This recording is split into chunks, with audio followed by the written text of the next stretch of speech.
All right, y'all. I'm here just to say that today, it's gonna be a little bit of different of an episode because it's time for me to lay it all out.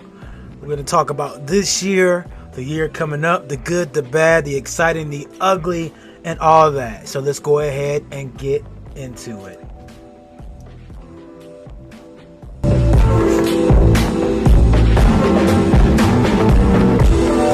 What's up, automators? It's Justin, founder of AutomationMaster.net, here to help you coaches, speakers, and trainers create automated systems that save time and generate you more revenue. Hope everybody's been doing well and that you are ready for this week's episode. Look, this is something I do every year. I'll always do a video. I think the last year or so, the last couple years, I think I've just done it via podcast. This is not the first one I've done. Then I did it on my other channel. I used to do it on my older channel as well. And it's what I call my state of automation address. And it's really more than just about me, just kind of talking about the things that I've been doing the past year, but things that you all should consider in terms of business. It's a time for us to chat and talk about our years. So I have a few requests from you, whether you're live or on the replay. Tell us who you are, where you're from, and what you do. But specifically today, I want to talk about what's one big win you had this year, and what's one big win you plan to have next year? What's one big win you've had this year, and one big win you plan to have next year, right? And so I'm going to get into mine. As we get into this, if I get like nasally, let me know. We got that typical, it's got cold outside, kind of sniffle. So I'm going to do the best that I can. But again, if I get a little sniffly, yeah, I didn't catch the COVID or anything. It's just cold outside. Like, it's the typical. That's the thing. Like, it's funny. Like, I think that's kind of the theme of this. Fits the theme of this episode. It's just, it's this year has been either like you weather the storm or you kind of overreact to everything, right? And so I've learned to not overreact to certain things, and that's really helped me this year in terms of being successful, more successful than last year. And so the folks who are really winning, they make sure they're not overreacting to certain things. So a little bit of sniffling like every other year, is just that. It's a little sniffling. So I'm gonna make sure I get what I need to say and get off of here so I don't look a mess on camera. But if for some reason like I cut away or something, it's just me like taking care of my nose or something, right? Just I don't want to do that on camera. I should have like an emoji, something that pops up. Anyway, again, let me know in the comments who you are, where you're from, what you do. One big win you had this year, and then one big win you plan to have next year. Again, one big win you had this year, and then one big win you want to have next year. Okay, so first off, also, again, this is a chance for us to share and get prepared for next year. Part of that's being transparent, being open, all that stuff, right? With that all being said, like, I want this to be a conversation. I know I'm going to talk about some things, but I want it to be a conversation. So again, I need y'all to let me know who you are, where you're from, what you do. And of course, if you like this stuff, share it. What I want to talk about today, again, is one, the progress I've had from this year to last year and why I've seen that progress. Again, two, some of the things I've seen this year, I think it'll affect y'all business-wise, has affected me business-wise, just observations as I look at the overall online marketing, coaching, speaking space. There's some things you're going to want to consider and think about that's happening this year, and then really some things to think about going into next year. Folks don't know, I graduated with an economics degree. So I'm a tech guy. That's because I did programming and some of those things in high school and college. Of course, dabble with those things over the years. I'm also an economics guy. So I don't talk about it often, but I have a wider vision of the market and kind of trying to see where things are going. So I kind of want to talk about some of those observations and what that means for your business from a realistic standpoint, right? Not just kind of like, what does it really mean for your business in terms of what you should consider? Of course, I got things written down. Of course, I think all the things I want to talk on. So the changes in the market, and then of course talk about some of the things I'm gonna do next year, and some of the things maybe you want to consider doing next year as well. Okay, so again, the boring part, right? Like, what did I do between this year and last year in terms of how things have been? Again, really got heavy back into doing these episodes. Last year I fell off. This year I've been proud to say that I've done, I think it's been around 40 grand more in revenue this year than last year. And for some of y'all, that may not be saying much, but in the year that everyone has been doom and gloom, other folks have lost jobs. Other folks haven't done well. Like I've been lucky to be in a space, an area where I've grown this year versus last year. So very blessed. Not just because of that, because again, I've continued to have that mindset that no matter what all that stuff is going on, there's opportunity, right? So that's the big thing from last year to this year. Last year wasn't as consistent with the podcast, wasn't as consistent with emailing my list, wasn't as consistent with the revenue, wasn't as consistent with serving clients, wasn't as consistent with putting out content, none of that stuff. Okay. And so this year, the big shift I made was this year I got a coach. Like, I know that's one of those cliche things, but it's the first year I've had some mentors, but the first year I actually like took out the wallet and invested in the coach. Big parts and big ups to my wife for that, because I don't even know that I would have made it in terms of investing in the coach if not for her saying, hey, Justin, it makes sense, right? It's the business money, right? Like you can do it, right? And you plan on, you feel like you're going to get more out of it than you've got out of anything else. I said, yeah. She said, go ahead.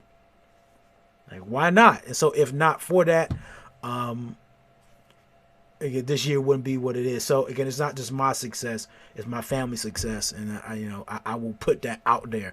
What's going on, Christopher? I appreciate you, Mr. and Mrs. Morgan. I appreciate you as well. How's it going, Christopher? Like, what have you done this year? Let me know. Big win this year and big win you plan to have next year. Let me know, my man. I'm curious. So that was that. Again, there wasn't a lot of events. Went to a coaching event at the beginning of the year before all this stuff went out. Went to an event for the one and only Andy Enriquez. Go ahead and check him out. Again, met Christopher down there at that event. Amazing guy, amazing speaker, amazing coach. I'm part of the CAU family. If y'all don't know who that is, go ahead and search hashtag CAU or Client Attraction University. You'll figure out who that is. That's my coach, right? That team is my coach. And they support me in what I do, and I 100% appreciate them for the service they've given and pushing all of us to do more. And so that's been a part of this year, is really doing that. One big shift, like if I had to give any big shift, and there's a couple of them, is this decision for me personally to charge more. I'm a doer, right? And so I didn't understand really until this year how much what I do is valuable. And part of that is because there's been some evolution as a parent and as a family man in terms of the time and things like that. And so even this year with everything going on, the value on time, as I get older, I appreciate more. And so I started to realize like how much my time was really worth. The more people that reached out to me, asked me questions, needed my help, like I just realized how much my time was really worth and how much time in general was worth. So one big shift I made was to charge more. Okay. So for y'all, you take a look at what you're doing and the output. I know some of you, again, if you don't feel like you're putting out the quality of product that you requires or demands that you feel like you can demand a higher price, then I get it. But some of y'all just need to know that you need to charge more. And it actually gives you permission to serve better, right? Believe it or not, charging more gives yourself permission to serve better. I know that's kind of weird, but I'm going to save that for its own thing. So that's really my shift from last year to this year, is despite everything going on, like that's what happens. That's one thing. The other realization, and this is this kind of soapbox moment real quick, and the economics guy, kind of a physics guy too, not super scientific, but physics plays a role here, right? So there's this idea that people are trying to find a way, like they're trying to find a way to create electricity from nothing, right? And so what we must, but there's a principle of physics that prevents us from just creating electricity from nothing. Like there's this thing called a perpetual machine, meaning a machine that generates electricity and then runs itself and generates more electricity, right? Like that's something that somebody's trying to create right now. And in doing that, there's a law of physics that require this pretty much states that like nothing is created, it's only transferred, right? So I don't know it verbatim, so don't take that word for word, but there's a principle of physics that says nothing is just created, right? And again, it's not getting biblical because this is like, hey, like legitimately, there's nothing that's just created. And even if you wanted to get biblical, I mean, again, God is the one. It's coming from Him, right? But in this case, again, physics in a perpetual machine, you can't create and generate electricity without putting something in first, whether it be energy, water, some type of force, magnetism. There has to be some energy put in for energy to come out. And so nothing is destroyed. Nothing is lost, right? It's just simply transferred.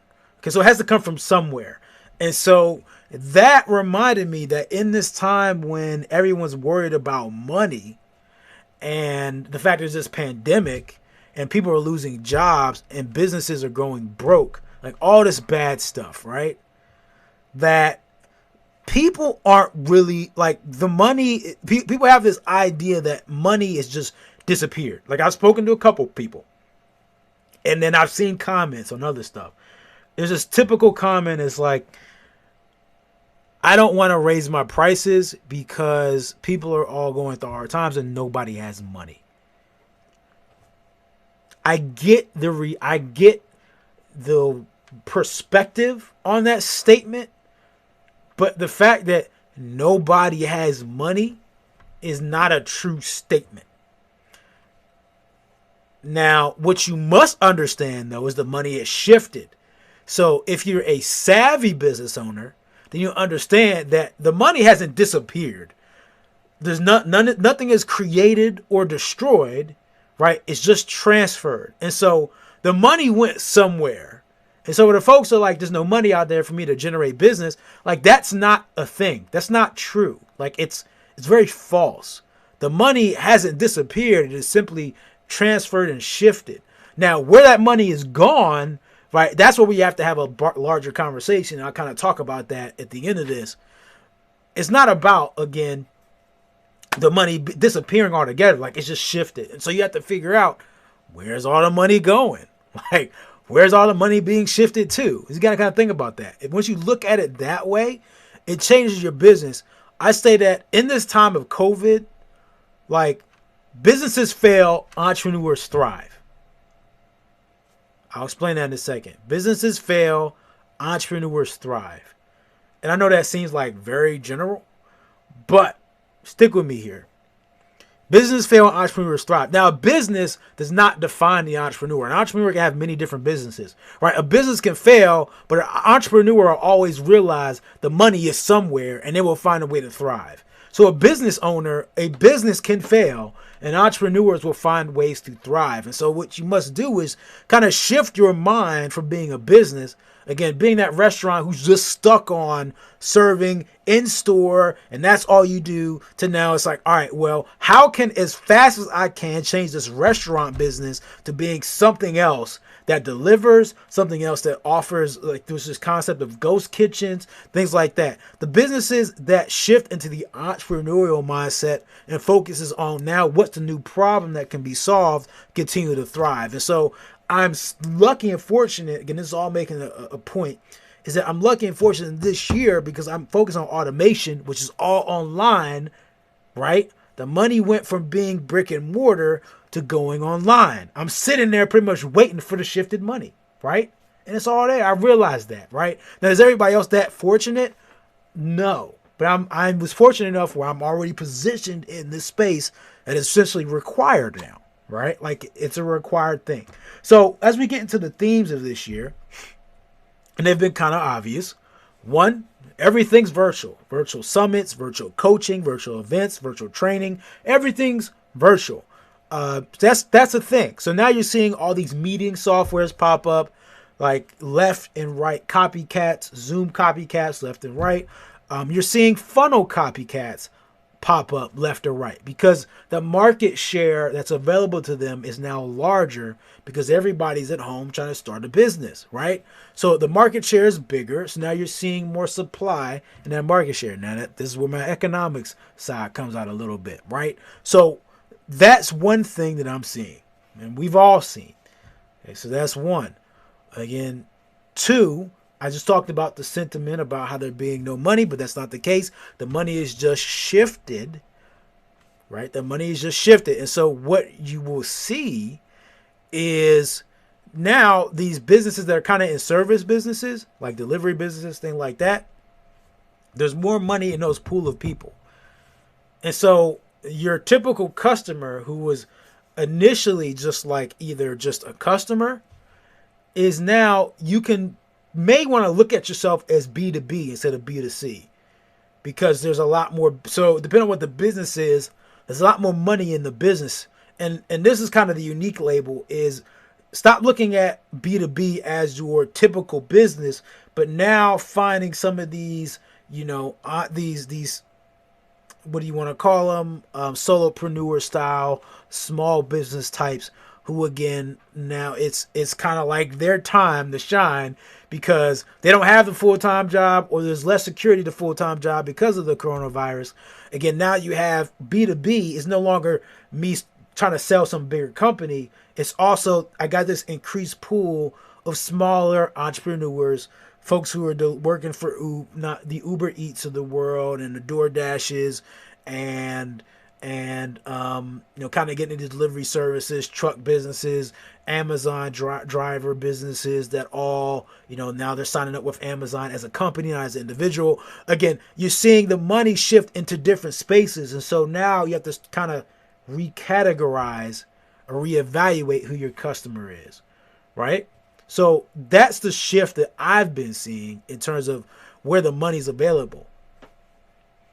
Like in my business, again, same deals. Like people have now shifted. It's like, hey, Justin, it's time. Got the full-time job. It's time to get out. Right? It's time to escape. Okay? The money's still there. It's there for somebody. Okay? It's there for somebody. It's just a matter of who it's for. Okay?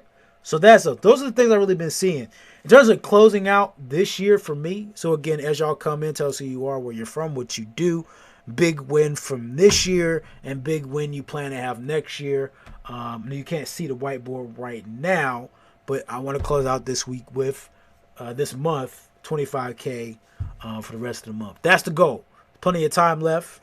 And that's changed. This year's changed my whole mindset of how fast money can really come into your business. So that's how I have as my goals at the end of the year. I want to know what your goal is for the rest of this year, what your big win is from this year, and your big win next year, what you plan those things to be. In terms of next year, so what am I seeing? What should you all consider? What do I plan on doing? So let me first talk about what I plan on doing real quick, get it out the way, and I'll talk about what you all should consider seeing. So this year coming up, we've broken out, we're adding a automated content service into our business, something we're excited about because we've seen it a lot in terms of people needing content in this age that content is always and will continue to be a thing. But as it gets noisier, because everybody has a business now and everybody's home, as it gets noisier, it's going to be time to put yourself out there and do more. One other thing, so there's that. The goal for this year is to get to a seven-figure year rate. That means getting close to a six-figure month, right? That's my goal in terms of this year, doing those things, getting back out there and having a live event. I tried to do one, or plan on one this year. COVID kind of wrecked that. I decided not to do the virtual thing.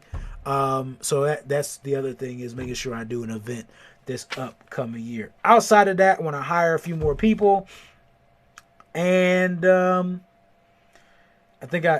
and I'll be increasing some raises this year as well. Actually, so what I did, and some of y'all may want to consider this, is you put a minimum on what you're willing to do. Once I did that, it kind of freed myself. But I started doing that this year because even the year before that, I was still open to doing smaller projects. But when I put that minimum, it just made my life just feel, it was like a non-negotiable thing, right? Like it gave me permission to say no to smaller things, which, believe it or not, it's like, yeah, I may be giving up a little bit of money, but the comfort in knowing I'm not tearing my hair out over this thing that really isn't worth it, like worth my time, it's freeing. So some of y'all may want to consider putting a minimum on your work. So for me, necessarily, I'm not necessarily increasing the top end stuff from this year, but the bottom end, I am increasing my minimums in terms of when it calls for me to do any one-on-one work.